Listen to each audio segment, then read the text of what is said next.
이 시간 우리에게 주시는 하나님의 말씀은 고린도전서 15장 12절에서 22절의 말씀입니다. 고린도전서 15장 12절부터 22절의 하나님의 말씀을 제가 봉독하겠습니다.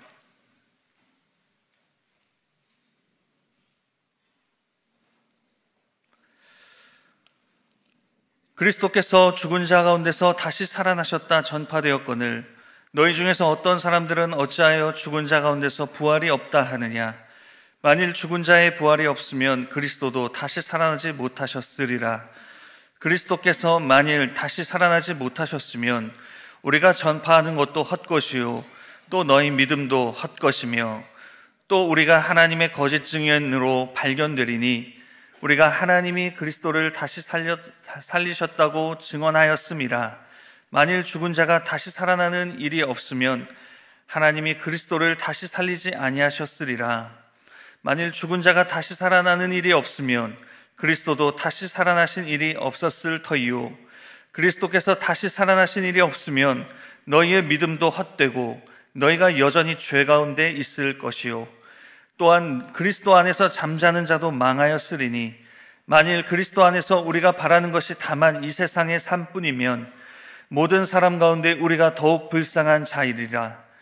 그러나 이제 그리스도께서 죽은 자 가운데서 다시 살아나사 잠자는 자들의 첫 열매가 되셨도다. 사망이 한 사람으로 말미암았으니 죽은 자의 부활도 한 사람으로 말미암는도다. 아담 안에서 모든 사람이 죽은 것 같이 그리스도 안에서 모든 사람이 삶을 얻으리라. 아멘. 귀한 찬양 감사합니다.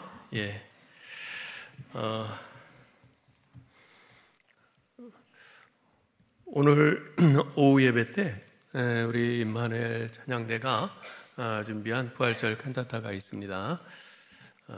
지금도 참 은혜롭고 좋았는데 이따 오후에 칸타타는 더 그럴 것입니다.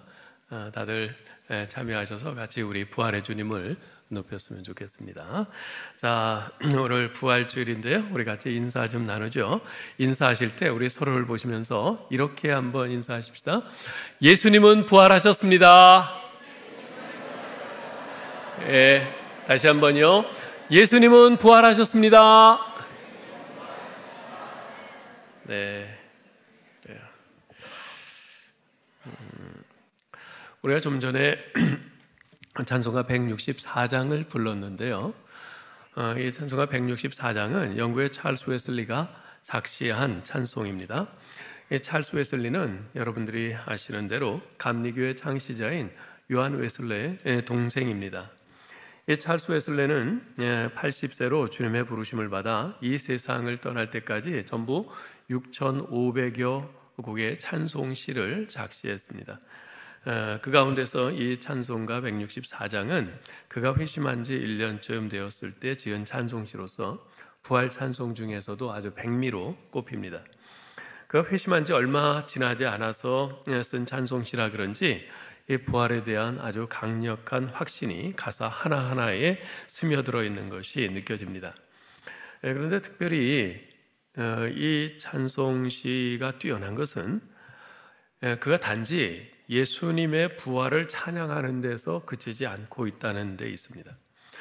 그는 예수 부활했으니로 시작해서 우리 부활하겠네로 끝맺고 있어요. 한번 보실까요?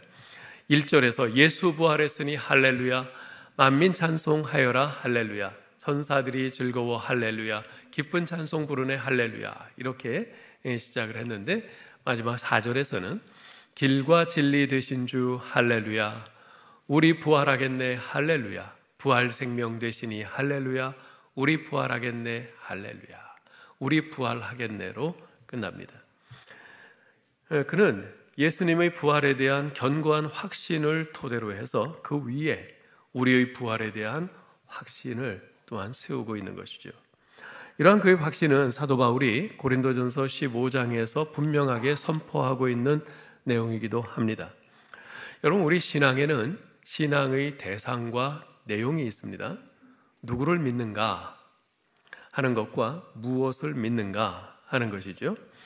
이 신앙의 대상과 내용 중 어느 하나라도 온전치 못하면 그 신앙은 결코 헛된 것이 되고 맙니다. 자, 우리 기독교의 신앙의 대상은 누구입니까? 요한복음 17장 3절에서 말씀하고 있는 것 같이 우리는 유일하신 참 하나님과 그가 보내신 자 예수 그리스도를 믿습니다. 우리 신앙의 내용은 무엇이죠? 하나님께서 보내신 예수 그리스도가 우리의 유일한 구세주이심을 믿는 것입니다. 자, 그러면 그분이 우리의 유일한 구세주이시라는 증거는 무엇입니까? 바로 그분의 십자가에서의 죽음과 부활입니다. 그분이 내 죄를 대신 짊어지시고 십자가에 죽으심으로써 우리가 살게 되었습니다. 그래서 그분의 십자가의 죽음은 그분이 우리의 구원자이시라는 증거입니다. 또한 그분이 죽음의 권세를 깨뜨리고 사흘 만에 다시 사심으로써 우리도 그 죽음에서 부활할 소망을 주었습니다. 이렇게 부활 또한 그분이 우리의 구원자이시라는 증거입니다. 십자가와 부활, 이 두 가지는 우리 기독교 진리에 절대로 양보할 수 없는 두 기둥입니다. 둘 중 어느 하나라도 무너지면요, 기독교는 그날로 사라지게 됩니다. 자, 그런데 이 둘 중에 사람들로부터 더 많이 도전받고 있는 것은 바로 부활 사건입니다. 물론 예수님의 십자가의 죽음도 많이 공격을 받지만 그보다는 이 부활 사건이 훨씬 더 많이 도전을 받아요. 기독교 2000년 동안 예수님의 부활은 줄곧 공격받아 왔습니다. 2000년 전 사도 바울 당시 고린도 교회 신자들 중에도 예수님의 부활을 믿을 수 없다는 그런 사람들이 있었어요. 오늘 보면 12절을 좀 한번 읽어볼까요? 그리스도께서 죽은 자 가운데서 다시 살아나셨다 전파되었거늘 너희 중에서 어떤 사람들은 어찌하여 죽은 자 가운데서 부활이 없다 하느냐. 이건 교회 밖의 사람들 얘기가 아닙니다. 예수 믿는다고 하는 고린도 교인들, 그들 가운데서도 무슨 부활? 그러면서 부활을 안 믿는 사람들이 있는 거예요. 왜 그렇습니까? 믿을 수 없다는 겁니다. 있을 수 없는 일이라는 거예요. 어떻게 죽은 지 사흘이나 지난 사람이 다시 살아날 수 있냐는 거죠. 한마디로 부활은 말도 안 되는 소리에 완전히 날조된 거짓말이라는 겁니다. 이처럼 부활을 부정하는 사람들은요, 예수님의 부활에 대해서 몇 가지 그럴듯한 그런 가설을 만들어서 예수님의 부활을 반박을 합니다. 첫 번째 가설은 도적설입니다. 사실 예수님은 로마 군인들에 의해서 십자가에 못 박혀 죽임을 당하셨죠. 그리고 무덤 속에 안치되고 봉인된 후에 로마 군인들이 그 무덤을 지켰습니다. 그런데 죽은 지 3일째 되던 날 무덤이 텅 빈 채로 발견된 거예요. 예수님을 따르던 자들은 예수님께서 죽은 자 가운데서 다시 살아나셨다, 부활하셨다 이렇게 선언했고 또 자신들이 부활하신 그분을 보았다고 주장하면서 나섰습니다. 그들 외에도 같은 주장을 하는 사람들이 수백 명이나 있었어요. 이에 대해서 어떤 이들은 그 부활을 반대하는 자죠. 믿지 않는 자들은 제자들이 예수님의 시신을 훔쳐다가 감춘 뒤에 부활에 관한 헛소문을 퍼뜨린 거다. 이렇게 단정짓고 그렇게 이야기를 했습니다.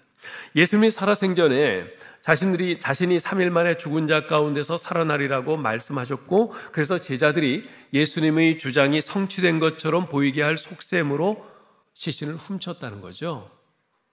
그렇게 해서 많은 사람들이 예수님을 추종하게 그렇게 함으로써 이 제자들이 거기서 자신들의 이득을 취하려고 했다는 겁니다. 이 견해대로 하면 빈 무덤도 거짓이고 부활하신 예수님께서 제자들을 비롯한 수많은 사람들에게 나타나 보이신 일도 모두 새빨간 거짓말이 되는 겁니다. 그러나 이러한 견해에는 납득할 수 없는 큰 모순점이 있습니다. 사실 이 제자들은요, 예수님이 잡히시던 밤에 예수님을 외면하고 걸음아 날 살려라 그렇게 도망쳤습니다. 그런 겁쟁이들이 불과 며칠 지나지 않아서 예수님이 부활하셨다는 이 메시지를 전파하기 위해서 자신들의 생명의 위험까지 기꺼이 감수할 정도로 완전히 돌변했어요. 도대체 어떻게 그런 급진적인 변화가 가능할 수 있었을까요? 만일 그들이 예수님의 시체를 훔쳐갔다면 그들은 예수님이 부활하지 않았다는 사실을 그 누구보다도 분명히 알고 있을 겁니다. 시체를 자기들이 훔쳐갔으니까. 그럼에도 불구하고 예수가 부활했다는 자신들의 주장이 거짓말임을 알면서도 거기에 자신의 생명을 걸었다? 이게 말이 되나요? 말이 안 되죠. 사람들은 설사 거짓이라 할지라도 본인이 진실이라고 믿으면 그것을 위해서 죽을 수는 있어요. 그러나 거짓임을 분명히 알면서도, 자기 자신이 거짓이라고 분명히 알면서도 그것을 위해서 죽는다? 그런 일은 없습니다. 실제로 제자들은 예수님의 부활을 증거하다가 하나같이 다 순교했습니다. 흥미로운 것은 그들이 죽기 전에 바로 각각 한 번의 그런 결단의 순간에 직면했었다는 사실입니다.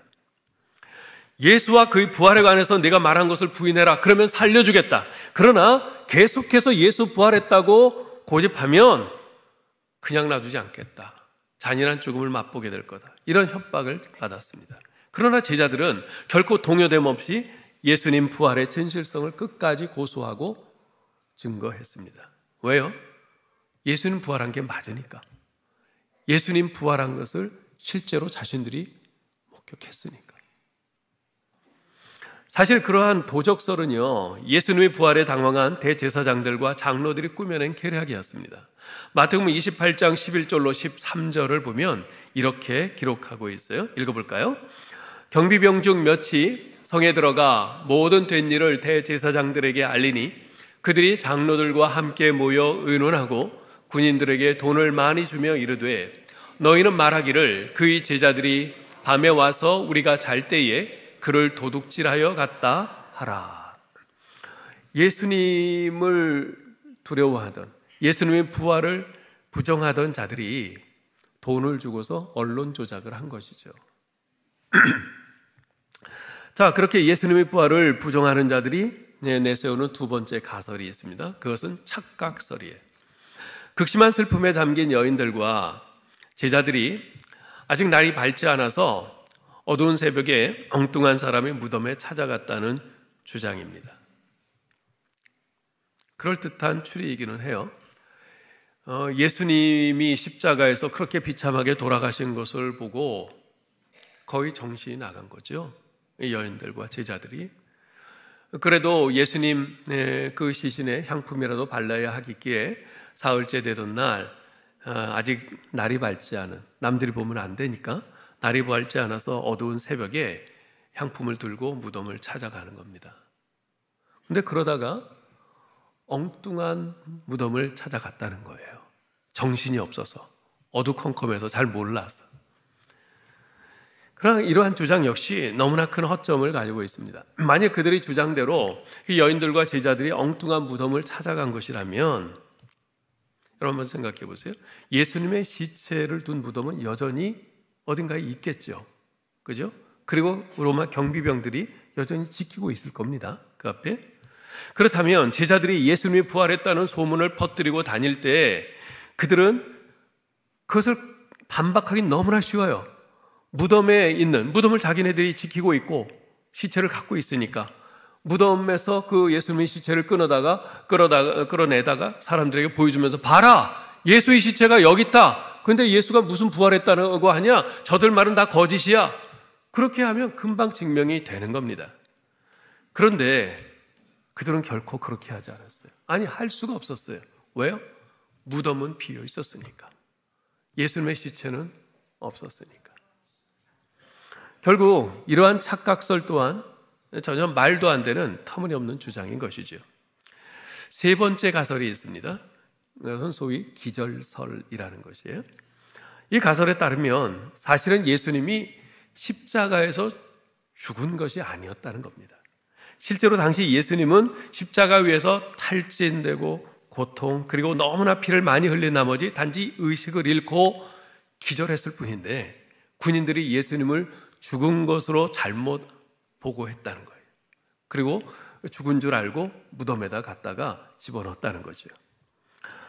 이 가설대로 하면 예수님은 먼저 로마 군인들로부터 39대의 채찍질을 당하셨고 길이가 5cm나 되는 그 큰 가시가 촘촘히 박힌 가시관을 머리에 쓰신 채 골고다 언덕 꼭대기까지 자신이 매달린 그 육중한 나무 십자가를 끌고 올라가서 거기에서 양손과 발에 못을 박히시고 창으로 옆구리를 찔리시고 6시간이나 뜨거운 떼약볕 아래 매달려 계시다가 로마 군병들로부터 예수는 죽었다, 이 판정을 받으시고 수의를 입은 채 무덤에 갇혀서 그 장례용 그 향신료를 다 바른 채 그 습한 무덤에 누워 계시다가 음식도 물도 일체 드시지 못한 채 아무런 의학적인 치료도 받지 못하고 40여 시간을 그곳에 갇혀 계신 후 거의 죽은 몸으로 무게가 1톤이 넘는 그 커다란 그 돌문을 옆으로 굴려 여시고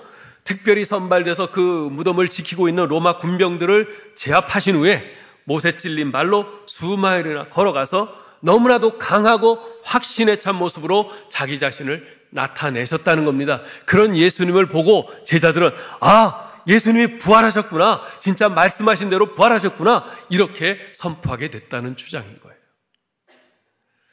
여러분, 이런 주장을 받아들일 수 있겠습니까?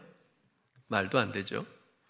그러한 가설이 안고 있는 실제적인 여러 문제점들은 접어두고라도 예수님의 죽음에 대한 성경의 기록에 의하면 전문의들은 실제로 예수님이 죽었다는 결론을 내렸습니다. 요한복음 19장 34절에 보면요, 창으로 예수님의 옆구리를 찔렀을 때 물과 피가 쏟아졌다고 합니다.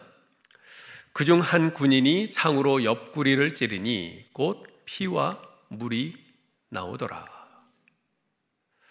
저는 의학적인 지식이 얕아서 잘 모르지만 살아있는 사람을 이렇게 찌르면 피와 물이 나오지는 않는다고 그래요. 그냥 피가 나오지.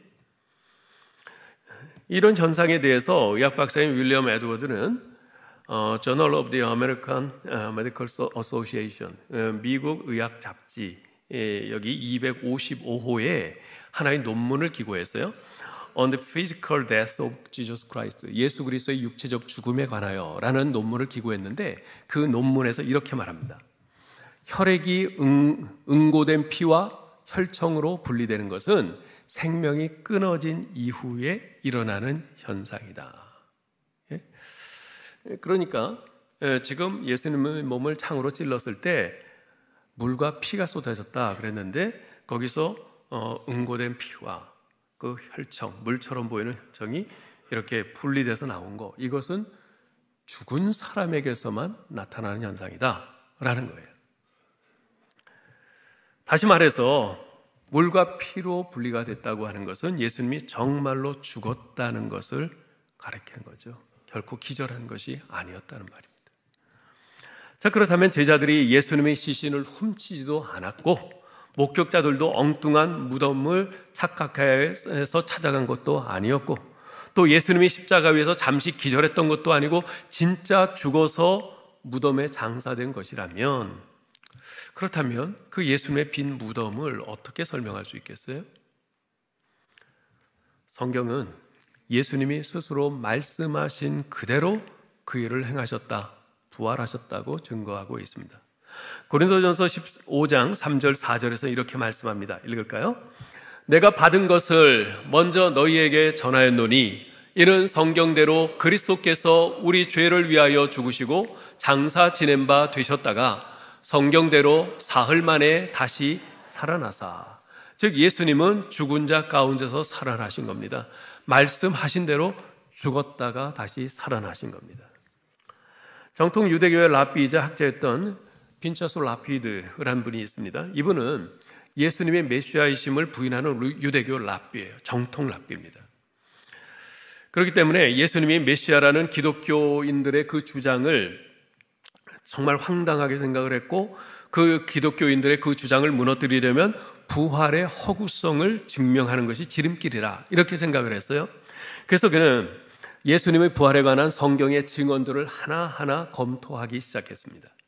처음에 그는 부활의 허구성을 아주 쉽게 증명할 수 있을 것이라고 생각을 했어요. 그런데 성경을 계속해서 검토하고 살필수록 그런 고민에 빠졌습니다. 왜냐하면 예수님의 부활이 틀림없는 사실이라는 증거가 너무나도 아주 확실하게, 거부할 수 없을 정도로 확실하게 다가왔기 때문입니다. 결국 그는 성경에 나타난 그 역사적인 증거만을 보고 예수님의 부활을 믿게 됐습니다. 그리고 그는 그 자신이 그 관찰하고 그 검토한 것을 기초로 해서 1983년에 The Resurrection of Jesus, 예수의 부활이라는 책을 써서 유대인 사회에 엄청난 충격을 주었습니다. 아니, 일반 유대인도 아니고 유대교 정통 랍비가 예수님이 메시아임을 증거하는 예수의 부활, 그 책을 쓰다니, 이 유대인들이 큰 충격에 빠졌죠. 사랑하는 성도 여러분, 분명히 예수님은 죽음을 이기고 부활하셨습니다. 할렐루야. 네. 자, 그렇다면 예수님의 부활은 우리 그리스도인들에게 어떤 의미가 있을까요? 여러분, 이 부활의 의미의 핵심 포인트는 이겁니다. 하나님께서 예수님을 부활시켜 주셨듯이 예수 믿는 우리의 생명 역시 부활시켜 주실 것이라 하는 겁니다. 하나님이 예수님을 살리셨듯이 예수 믿는 우리도 하나님이 살리실 것이다. 이것이 바로 부활의 아주 중요한 의미인 겁니다. 오늘 본문 19절, 20절에서는 이렇게 말씀합니다. 읽어봅시다. 만일 그리스도 안에서 우리가 바라는 것이 다만 이 생뿐이면 모든 사람 가운데서 우리가 더욱 불쌍한 자이리라. 그러나 이제 그리스도께서 죽은 자 가운데서 다시 살아 잠자는 자들의 첫 열매가 되셨도다. 아멘. 여러분, 부활이 없다면 사후의 삶에 대한 소망도 없다고 성경은 분명히 말씀해요. 네. 지금 예수님의 부활이 어떤 의미인가? 이제 그리스도께서 죽은 자 가운데서 다시 살아 잠자는 자들의 첫 열매가 되셨다. 첫 열매라는 겁니다. 예수님의 부활은 첫 열매라. 첫 열매라고 하는 것은 두 번째 열매, 세 번째 열매, 이어지는 계속 열매가 있다는 거죠. 여러분, 사과나무가 있으면 그 사과나무에서 뭐 한 100개쯤 사과가 열리겠죠? 그런데 그 100개쯤 되는 사과가 동시에 열립니까? 한날 한시에 열리나요? 아닙니다. 제일 먼저 열리는 어느 사과 하나가 있을 겁니다. 그걸 보고 그 사과나무 주인이 이 사과나무에서 사과 열매가 맺혔습니다. 이 나무에서는 사과가 앞으로 100개나 맺힐 겁니다. 그렇게 말할 때 사람들이 그걸 믿나요? 안 믿나요? 믿어요. 지금 하나밖에 없지만 그걸 믿어요. 왜냐하면 지금 하나가 열렸다면 나머지 99개의 열매들도 곧 맺힐 것을 분명히 알기 때문에 지금 그 얘기를 하는 겁니다. 예수님이 우리 부활의 첫 열매라고 하는 것은 바로 앞으로 우리들도 그와 같이 부활하게 될 것이라는 그런 증거라는 것이에요. 만일 부활이라는 것이, 죽은 자가 살아나는 것이 아예 없었다면 예수님의 부활도 없는 겁니다. 지금 바울이 그 얘기를 하고 있는 겁니다. 많은 사람들은 죽음 이후의 삶을 믿지 않습니다. 이 땅에서의 삶이 전부라고 생각합니다. 그래서 그들은 이렇게 말하죠. 인생은 허무하고 인간은 무의미하며 존재는 덧없다. 그래서 마치 인생을 물수제비 날리는 돌과 같이 보는 거예요. 여러분, 물수제비 알죠? 이런 뭐 호수나 시냇가에 평평한 돌을 가지고 다 몸을 기울여서 착 던지면 착착착착착 이렇게 나가잖아요. 그래서 누가 더 많이 이렇게 튕기나 그걸 가지고 내기도 하고 그러죠. 네? 이게 이제 물수제비인데, 근데 보세요. 아무리 뭐 많이 튕긴다 한들 계속 그렇게 튕기고 날아가겠어요? 좀 가다가 가라앉잖아요. 그죠? 바로 인생이 그렇다는 거예요. 네, 그렇다는 거예요. 뭐 사람이 많이 뭐 70, 80, 90, 100세에 사네. 그래도 살다가 죽는 것이고 죽으면 그것으로 끝이다. 인생은 그렇게 허무하게 존재의 흩어짐으로 끝난다. 그렇게 말하는 거죠. 정말 그렇습니까? 과연 우리의 인생이 그와 같이 사후에 소망이 없이 허무하게 끝나버리고 마는 건가요? 만약 그렇다면 정말 이 좋은 봄날 산으로 바다로 놀러 가거나 또는 뭐 여기저기 뭐 맛집 찾아다니거나 뭐 쇼핑 다니거나 뭐 그러지 않고 이 교회 안에 모여 있는 우리들은 모든 사람들 가운데서 가장 한심하고 불쌍한 사람들일 겁니다. 만일 그렇다면 사랑하는 자식이나 부모님 또는 남편이나 아내를 병이나 사고로 앞서 떠나보내고 가슴 한쪽이 뻥 뚫린 채 그럼에도 불구하고 하늘 소망을 바라보며 하루하루 견디며 살아가고 있는 우리 교우들은 벌써 삶을 이어갈 의지를 상실하고 미치고 말았을 겁니다. 제가 이전에 한번 말씀드린 적이 있는데요, 저는 지금도 생생하게 기억합니다. 1987년 12월 1일 제 막내 동생이 21살의 나이에 백혈병으로 죽었을 때, 그때 저희 어머니께서는 몇 달 동안 거의 침식을 잊고 외출도 안 하셨어요. 그리고 매일 하시는 일이 동생의 사진이 담긴 앨범을 한 장 한 장 넘기면서 그 동생의 얼굴이 찍혀있는 사진을 손으로 쓰르시면서 찬송가 480장 후반부를 계속 부르셨어요. 만나보자 만나보자 저기 배는 저 천국 문에서 만나보자 만나보자 그날 아침 그 문에서 만나자 계속 반복해서 부르시면서 눈물을 흘리고 그러셨어요. 훗날 저 천국 문에서 다시 만나볼 그 부활의 소망이 있었기에 어머니는 두 아들을 앞서 떠나보낸 그 아픔을 가슴에 묻고 끝까지 견디며 살아오실 수 있었던 거죠.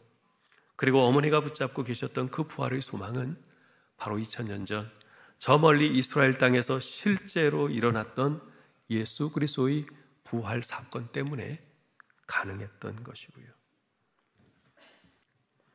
사랑하는 성도 여러분, 이처럼 예수님의 부활은 여러분과 저의 부활을 보장해 줍니다.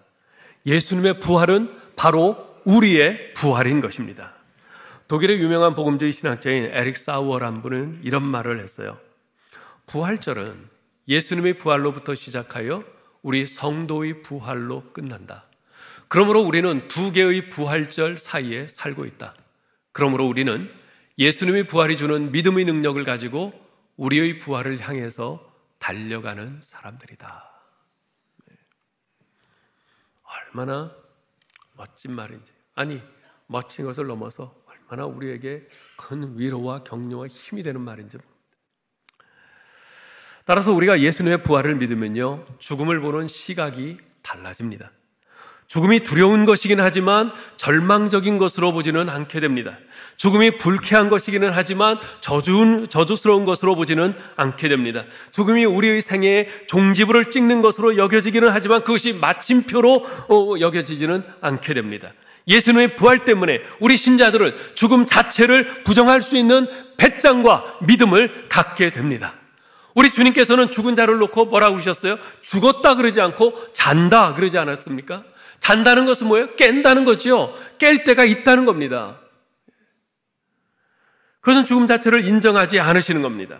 그와 같이 우리도 믿음과 배짱을 갖게 되는 겁니다. 몇 년 전에 소천하신 미국의 유명한 복음 전도자인 빌리 그레이엄 목사님은 살아생전 다음과 같은 아주 인상 깊은 말을 남긴 적이 있습니다.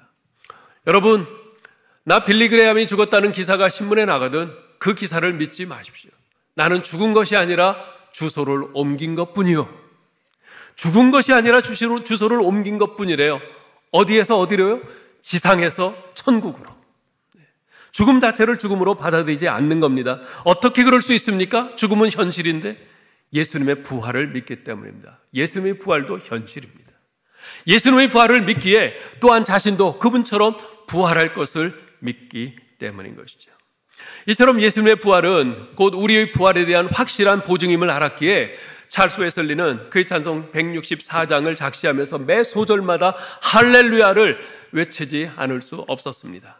예수 부활했으니 할렐루야, 만민 찬송하여라 할렐루야, 천사들이 즐거워 할렐루야, 기쁜 찬송 부르네 할렐루야, 길과 진리 되신 주 할렐루야, 우리 부활하겠네 할렐루야, 부활 생명 대신이 할렐루야, 우리 부활하겠네 할렐루야. 여러분, 할렐루야가 무슨 뜻입니까? 여호와를 찬양하라, 그 뜻 아니겠어요? 그런데 이 동사의 원형인 히브리어 할랄은요, 찬양하다라는 뜻 외에 칭찬하다, 외치다, 자랑하다, 축하하다, 바보스러울 정도로 시끄럽게 하다, 이런 뜻을 가지고 있어요. 죄 가운데 죽을 수밖에 없는 초라한 인생에 불과한 우리들을 죄 용서하시고 구원해 주셨을 뿐만 아니라 주님과 같이 부활하여 영원히 그 영광 중에 살 소망을 보장해 주셨으니 우리는 마땅히 그분의 이름을 외치고 자랑하고 바보스러울 만큼 아주 시끄럽게 기뻐하면서 찬양하지 않을 수 없다는 거죠. 다른 사람들, 야 시끄러 조용해, 죽은 사람이 무슨 살아라, 부활이 어딨어, 그렇게 우리를 엉도를질라도 우리는 이것을 확신하기에 우리는 외치지 않을 수 없는 겁니다. 사도행전 4장에 보면 사네드린 공회가 예수의 부활을 전하던 베드로와 요한을 붙잡아 가둡니다. 근데 그러다가 더 이상 가둘 명분이 없어서 그들을 불러 경고하여 도무지 예수의 이름으로 말하지도 말고 가르치지도 말라 엄히 경고하면서 방면을 합니다. 그때 베드로와 요한이 그들에게 뭐라고 답변을 하죠? 하나님 앞에서 너희 말을 듣는 것이 하나님의 말씀을 듣는 것보다 옳은가 판단하라. 우리는 보고 들은 것을 말하지 아니할 수 없다. 예수 그리스도의 십자가의 은혜, 부활의 능력을 경험한 자로서는 도저히 침묵하고 잠잠히 있을 수 없다는 거죠. 소리 높여 외치고 자랑하고 기뻐하고 감사하고 선포하는 것이 마땅한 것이죠. 이렇듯 예수님의 부활이고 자신의 부활에 대한 보증임을 확신했기에 잘소에슬리는 훗날 그처럼 부활할 사람답게 한시도 시간을 낭비하지 않고 인생을 열심히 살았습니다. 그는 매일 새벽 4시에 일어나서요, 기도로 하루 일과를 시작했고 밤 10시까지 일을 했습니다. 그는 시간을 아끼기 위해서 그 당시에는 차가 없으니까 마차를 타고 다녔는데 마차 안에 작은 책상과 책꽂이를 설치해 놓고 이동하는 중간에도 계속 책을 읽고 또 글쓰기를 멈추지 않았습니다. 짬이 날 때마다 하루에도 몇 편씩 찬송시를 썼어요. 심지어 자기 결혼하는 그 날에도 찬송시를 썼다고 합니다. 80세가 된 찰스 웨슬리는 죽기 직전에 새로운 찬송시를 속삭이다가 하나님의 부르심을 받았습니다.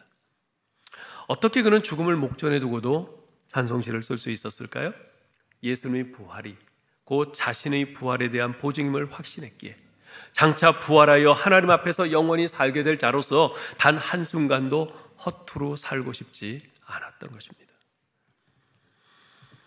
이제 말씀을 맺겠습니다. 예수님의 부활이 부인할 수 없는 역사적인 사실인 것처럼 우리도 그분을 따라 틀림없이 부활할 것이다, 이렇게 변증한 사도 바울은 오늘 본문이 들어있는 고린도전서 15장 58절에서 이렇게 권면하고 있습니다. 읽어볼까요? 그러므로 내 사랑하는 형제들아, 견고하며 흔들리지 말며 항상 주의 일에 더욱 힘쓰는 자들이 되라. 이는 너희 수고가 주 안에서 헛되지 않은 줄을 알미라. 아무쪼록 두 개의 부활, 예수님의 부활과 나의 부활을 믿는 자로서 우리의 남은 생을 장차 부활의 때에 주님 앞에서 부끄러움 당하지 않도록 항상 주의 일에 더욱 힘쓰고 헌신하는 저와 여러분 될 수 있기를 주님의 이름으로 축원합니다. 하나님 아버지, 예수 그리스도의 부활을 믿어지게 하시니 감사합니다. 예수님이 부활하신 것처럼 우리도 부활할 것이라는 이 소망을 주시고 그것을 확신으로 붙잡게 하시니 감사합니다. 하나님, 예수님의 부활을 믿고 우리도 부활할 것을 확신하고 소망하면서 사는 자로서 장차 우리 주님 앞에 섰을 때 부끄럽지 않도록 우리에게 주어진 이 하루하루를 우리의 하나님의 말씀을 좇아 주님께 온전히 헌신하며 충성하며 살아가는 저희들 되게 하여 주옵소서. 이 세상에 취하여 세상 속에 살고 있지만 예수님의 부활과 나의 부활, 이 두 개의 부활 사이에 살고 있는 자임을 잊지 않고 늘 저 천국 소망 붙들고 살아가는 우리 모두 되게 하시고 그런 저희를 통해서 주님 영광 받아 주옵소서. 우리 주 예수 그리스도의 이름으로 기도하옵나이다. 아멘.